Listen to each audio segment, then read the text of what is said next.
Біздің бала күнімізде әр үйде бір сыпыра болатын. Ол кезде ауыл қала деп бөлінетін, бөлінбейтін білмейді екем. Тек қана аналарымыздың ас үй жабдығы ретінде қолданатын, нан жауып бауырсақ пісіргенде қамыр жаю үшін қолданатын құрал ретінде білетімін. Ал қазіргі кезде менің көріп жүргенім, көп жағдайларда байқап жүргенім, қанымдар ас үйінде сыпыра ұстамайды. Нан жаю қажет болса, ас үйдегі кез келген үстелдің үстіне немесе тақтайға жая салуды жөн көреді. Қамырды бірнеше бөліктерге бөліп, зуала жасап алғаннан кейін, осы сыпыраның үстіне орналастырып, шетінен алып, оқтаумен жайып шығуға ыңғайлы. Бала күнімізде сыпырасыз күн жоқтығын, өйткені ауылдың тіршілігі белгілі. Күн ара тандырған нан жауып, 10 шақты нанды 2 күнге жеткізбей тауысып қоятынбыз. Анамызға болысып, біріміз тандырға от жағып, біріміз нанды жайып көмек беретінбіз. Анам тандырған нанды жапсырып піскен соң, буын бұрқыратып алдымызға қойғанда, тәтті иістен тәбетімізді тыю мүмкін болмай қалатын. Ыстық жаңа піскен тандыр нанды шұңғылдау ыдысқа турап, үстінен сары майды салып жіберіп, қолымызбен мыжып, керемет тәбетті тартатын нанды таласып тармасып жейтінбіз. Халық арасында да сүйсінген затына нанға жаққан майдай деген сөздермен теңеу айтып жатады ғой. Сол береке мен ырыс молшылық қарап отырсам, сыпыраның нығметі шығар деп ойлаймын. Өйткені сыпыра халық түсінігінде дастархан тәрізді береке молшылыға келетін, отбасының ынтымағын жарастыратын қасиетті бұйым саналған. Сондықтан сыпыраны жоғарға қойып, нан секілді құрметтеген, дастархан секілді аяқпен басып кетпеуге тырысқан. Сыпыраны теріс бүктеме деген ырым сөзде сақталған. Нан жайылып болған соң, сыпыраның ішіне аздап ұн мен ашытқы қалдырып, алдымен ішкі жағын беттестіре екі бүктеп, кейін екі жақ шетін теңестіре қайырып, ортасына қарай теңдей бүктеп, жоғарға қойған. Сыпыра байлық пен молшылықтың нышаны саналғандықтан, мол дәулетке ие болып отыр деген мағынада, сыпыраның ішінде отыр, қойдың сыпырасы екен деген мағынада бағалау мәніндегі сөздер де халық арасында қалыптасқан.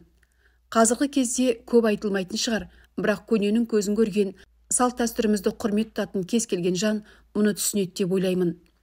Бала күніміздегі естеліктер немесе ауылдың тұрмыс тіршілігі деп елестетіп қана қоймай, сыпыраның әр үйдің қастерлісі саналуына жағдай жасауымыз керек секілді.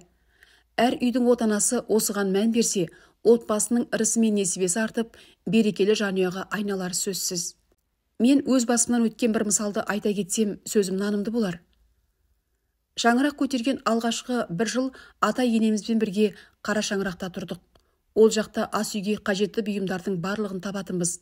Яғни мен еншімізді алып, бөлек шыққаннан кейін ғана үй болудың шынында да оңай еместігін ұқтым. Ұсақ түйек заттар секілді көрінгенімен үйге барлығы да қажет екенін түсіндім. Алайда мен осы сыпыра дегенді аса қажет дүние деп есепке қоймадым. Мен секілді ойлайтын қаншама келіншек бар екендігіне де шүбә келтірмеймін. Өйткені менің айналамдағы келіншектердің көпшілігінде сыпыра жоқ. Барлығымызда жұмыс бастымыз. Күнделікті нанымызды да дүкеннен сатып аламыз. Кейде ғана демалыс күндері қолдан жабылған нанды сағынып, кейде бауырсақ пісіріп жатамыз. Оның өзінде сыпыра қажет еді демей, ас үйдегі үстелдің үстіне жая салғанды жөн көретімін. Мүмкін ауылдағы тіршілік басқаша шығар. Қалада тар ас үйде артық заттарды жинап, орынды одан сайын тарылта бермейін деп ойлағамын. Сөйтсе менің ойым мүлдем қате екен. Оны маған түсіну үшін көзімді жеткізу керек болды. Бірде үйімізге алыс ауылдан ат терлетіп үлкен апа қонаққа келетін болды. Күйеуінің бірнеше жылдан бері көрмеген әпкесі, яғни қайнатамның әпкесі. Жасы 70-ке келіп қалған еді сол кезде. Ақ жаулықты ананы, өте сыйлы кісіні құрметпен күтіп алып, сыйлап шығарып салу үшін қазақтың қадірлі қонақ келгенде қазанға ет салып, дәстүрлі тағамымызды ұсынып, батасын алуға тырыстық. Ет те пісті бұлбырап. Мен қамыр жаюға кірістім. Сонда жаныма келіп жайғасқан апамыз менің сыпырасыз қамыр жайып жатқанымды көріп таңданды. Неге үстелге жайып жатырсың?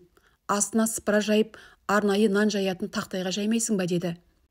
Мен де, ой апа, оның барлығы да мына кішкентай ғана ас үйімізге сыймайды ғой. Сондықтан сатып алмадым. Одан да үстелге жайып, кейін тазалап сүртіп ала салған оңай ғой. Ауылдағыдай жеріміз кең болса сатып алар едім. Сатып алудан қашпаймын ғой, бірақ қолданбайтын затты бір бұрышта тоздырғанша осылай ыңғайлы дедім. Сол кезде үндемеген апамыз аш желініп, бата қайырып болған соң күйеуіме қарап, ертең-ақ базарға барып сыпыра сатып әкел. Шешеңде білмейме соны? Енші бөліп бергенде, енші алған ұл мен келінге міндетті түрде сыпыра тігіп беру керек, немесе қолынан келмесе сатып алсын. Бірақ бір үйде міндетті түрде бір сыпыра нан жаятын оқтау тақтай болу тиіс. Ол береке мен молшылықтың, тоқшылықтың белгісі саналады. Сондықтан оны пайдаланбаймын деп емес, жиі қолдануға тырысу керек. Сонда үйіңе бақ береке орнайды, ырысың артады, бала шағаның несібесте молаяды. Қазақтың наным сенімі де тектен-тек шыққан жоқ. Нәтижесі болған соң, артында тағылымы мол болған соң, күнделікті өмірде қолданған, деп күйеуімді базарға жұмсап жіберді. Шынында да апамыз айтқандай, ас үйде тұрған сыпыраны мен де жиі қолдануға тырыстым. Ең жақсысы үстелді шашып, ұн жағып, оны сүртіп, тазалап жүрмейсің. Сыпыра бар жерде шынында да береке бар екен. Жұмыс бастымын, нан пісіруге уақытым жоқ деген жай ғана сылтау секілді. Бір немесе екі нан пісіру үшін түнде нан ашытып, таңертең 1 сағат ерте тұрып, пешке жауып аламын. Оның еш қиындығы жоқ. Есесіне дүкеннен нан сатып алмайсың. Үнемді, берекелі болады өзің пісірген нан. Сондықтан сіздерге де кеңес беремін.